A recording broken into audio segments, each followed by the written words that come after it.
কেমন জানো হইয়া গেলা ওরে তোমার রূপে নয়নে দিয়া রে দরদি রূপে নয়নে দিয়া ও দয়া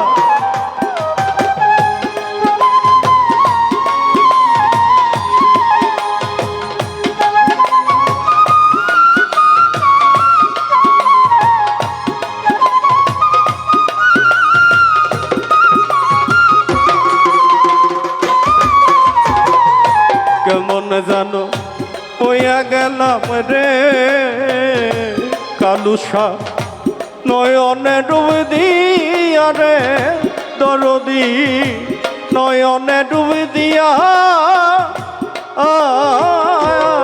আমার দুই নয়নে দেয় না পলো ও দয়া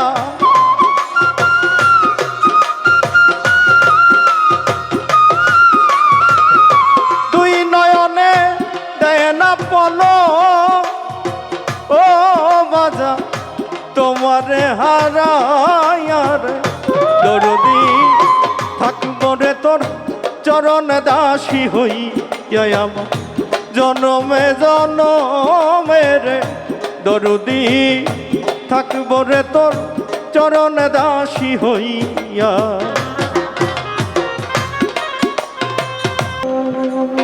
আছেন এমআর মিডিয়া, মিষ্টি মিডিয়া, জয়গুরু মিডিয়া সহ যারা আমাদের আয়োজনকে বিশ্বের দরবারে তুলে ধরছেন তাদের প্রতি কৃতজ্ঞতা জানিয়ে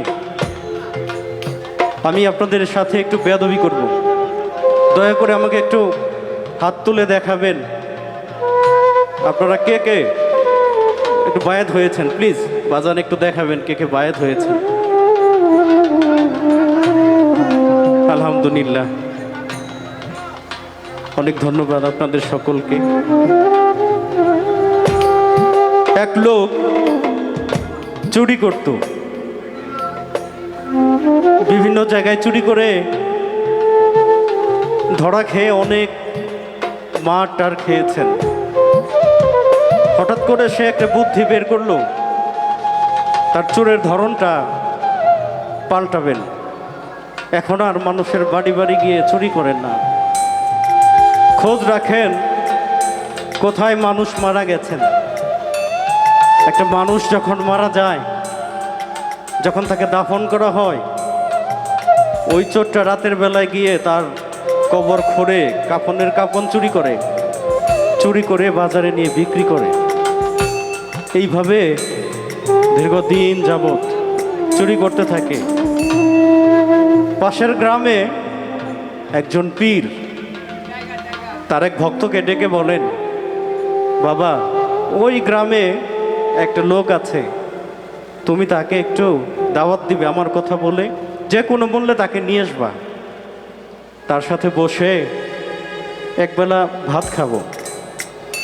ভক্ত চলে যায়, গিয়ে বলেন, বাড়িতে কেউ আছেন? চোরটা উত্তর করে, হ্যাঁ বাড়িতে আছি। বলে, ওই যে পাশের গ্রামের আমার দয়াল তোমাকে একটু যেতে বলেছে, দয়াল তোমার সাথে দুইটা ভাত খাবে। চোরটা মনে মনে ভাবে, আমি করি চুরি আর সে আমার সাথে বসে ভাত খাবে। সে কিসের পীর? ভণ্ড পীর, কিচ্ছু জানে না। হেসে দিয়ে বলে, ঠিক আছে আমি যাব। বলে, তাহলে তুমি রবিবারে চলে এসো। ওই চোরটা পীরের বাড়ি যায়, গিয়ে ভক্তকে পীর বলে, এই লোকটাকে এমনভাবে আপ্যায়ন করবে, একজন মুসলমানের বাড়িতে আসলে তারা হয়ে যায় মেহমান। ভক্ত তাকে বদনা দিয়ে পানি করে ওযু করিয়ে কোলে করে নিয়ে আপ্যায়ন মেহমানখানায় বসতে দেয়। গরু যায় তাকে নিজে বেড়ে বেড়ে খাওয়ায়। ওই চোরটা ভাবে, হায়রে কি ভণ্ড, আমি চুরি করি আর সে আমাকে খাওয়াচ্ছে। ও কি বোঝে না যে আমি চোর? চোরটা বলে, বাবা আমাকে কেন ডেকেছেন কিছু বলেন। ওই দয়াল বলেন, আমি তো বলবোই বাবা, তুমি কিছু খেয়ে নাও তারপরে বলি। খাওয়া শেষে ওই চোরটার হাত ধরে ওই পীর বলে, বাবা তুমি যা করো সব কিছু আমি জানি, দয়া করে আমি মরে যাবার পরে আমাকে এই কাজটা তুমি করো না। আমি আমার দীনবন্ধুর কাছে যাব, তুমি যদি আমাকে ল্যাংটা করো, উলঙ্গ করো, আমি যে খুব লজ্জা পাবো। চোর বলে, আমি যে এই কাজটাই করি, এটা ছাড়া আমার তো আর কোনো আয়ের উৎস নাই, আমি যদি এটা না করি, বাদ দিয়ে দেই, চলবো কি করে? দয়াল পকেট থেকে হাত দিয়ে কিছু টাকা ওই চোরকে দিয়ে দেয়। চোর বাড়ি চলে আছে। রাতে ওই দয়াল মারা যায়। চোর সে মনে মনে ভাবে যে দয়াল মারা গেছে, এর তো অনেক ভক্তবৃন্দ অনেক দামি কাফনের কাপড় দিয়ে ওনাকে দাফন করা হয়েছে, এই কাপড় আমাকে চুরি করতেই হবে।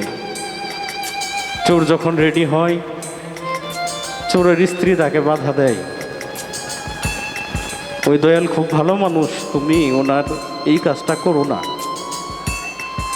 স্ত্রীকে ফাঁকি দিয়ে স্ত্রী সন্তান যখন ঘুমিয়ে পড়ে, ওই চোরটা চলে যায় দয়ালের গোরস্থানে। গিয়ে গোরস্থানটা খুঁড়ে যখন দয়ালের কাপড় ধরে টান দেয়, দয়াল সাথে সাথে ওই চোরটার হাতের মধ্যে ধরে ফেলে। চোরটা ভয়ে ওই দয়ালের বুকের উপরেই মারা যায়। মন কন্যাকির আসে সওয়াল জবাব করতে। ওই দয়াল বলেন, দেখো এই চোরটা আমার বুকের উপরে মারা গেছে, সে পাপ করলেও যেহেতু আমার বুকের উপরে মরেছে, তার কোনো সওয়াল জবাব হবে না। আসলে আমার এই যে নাজিম শাহ, যারা ওনার হাতে হাত দিয়ে বায়াত করেছেন, ওনাকে যারা ভালোবেসেছেন, যারা একবারও ওনার বুকের উপরে বুক মিশিয়েছেন, তাদের পরপারে কোনো ভয় নেই। সেইখান থেকে দাঁড়িয়ে আমি একটি গান গাইবার চেষ্টা করছি। আমার পাপী অন্তর শীতল করব ও দয়া,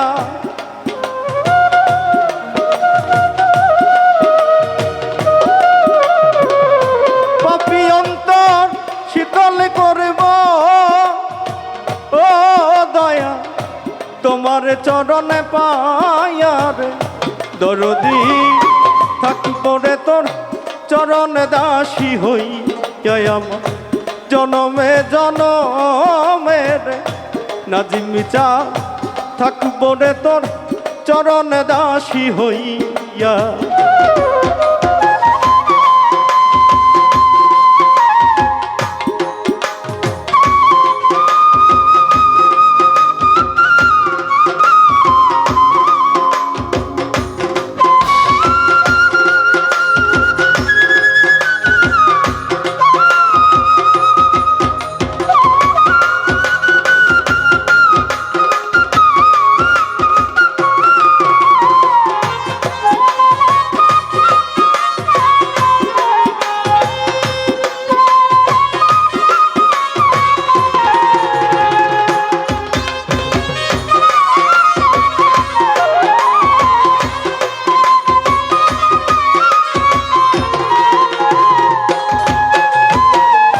কেমন জানো হইয়া গেল ওরে তোমার রূপে নয়নে দিয়া রে দরদি, রূপে নয়নে দিয়া ও দয়া।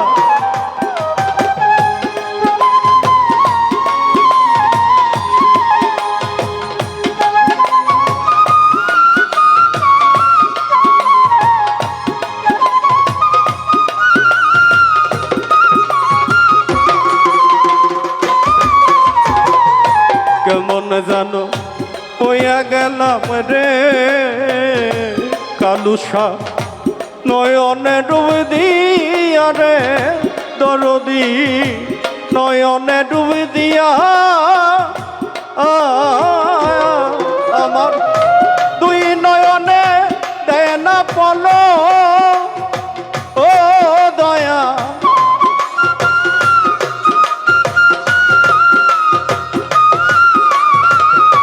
দুই নয়নে দেয় না পলো ও বাজা তোমারে হারায়ার দরদি থাকবো রে তোর চরণ দাসী হই আমার জনমে জনমে রে দরদি থাকবো রে তোর চরণ দাসী হইয়া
কাঙ্গালেরও ধন গো তুমি রে দয়া কইয়া ছলুকাইয়া রে নাজমিসা কইয়া ছলুকাইয়া আয়া ও দয়া কাঙ্গালেরও ধন গো তুমি রে নাজমিসা কইয়া ছলুকাইয়া রে দরদি কইয়া ছলুকাইয়া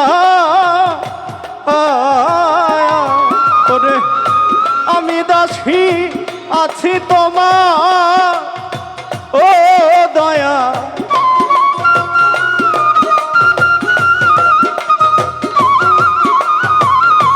আমি দাসী আছি তোমার ও নাজমিসা আসার পথে চায়ার দরদি থাকবো রে তোর চরণ দাসী হই জনমে জনমে রে দরদি থাকবো রে তোর চরণ দাসী হইয়া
পাঠাও আমায় রে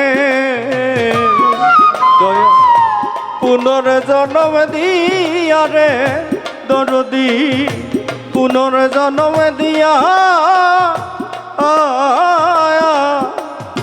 ও দয়া আবার যদি পাঠাও আমায় রে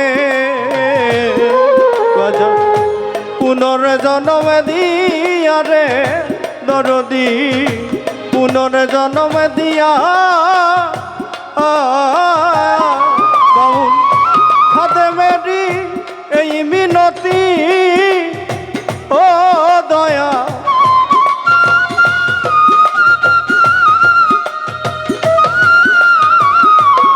বাউল খাদেমেরি এই মিনতি ও তোমা রাখিলাম জানাইয়া রে নাজমি চা থাকব রে তোর চরণ দাসী হইয়া জনমে জনমে রে দরদি থাকব রে তোর চরণ দাসী হইয়া আমার পাপী দেহ ধন্য হবে ও বাজা পাপী দেহ ধন্য হবে ও দয়া তোমার পরশ পায়া রে দরদি থাকিব রে তোর চরণ দাসী হইয়া জনমে জনমে রে দয়াল চান থাকিব রে তোর চরণ দাসী হইয়া আমার জনমে জনমে রে নাজমে চা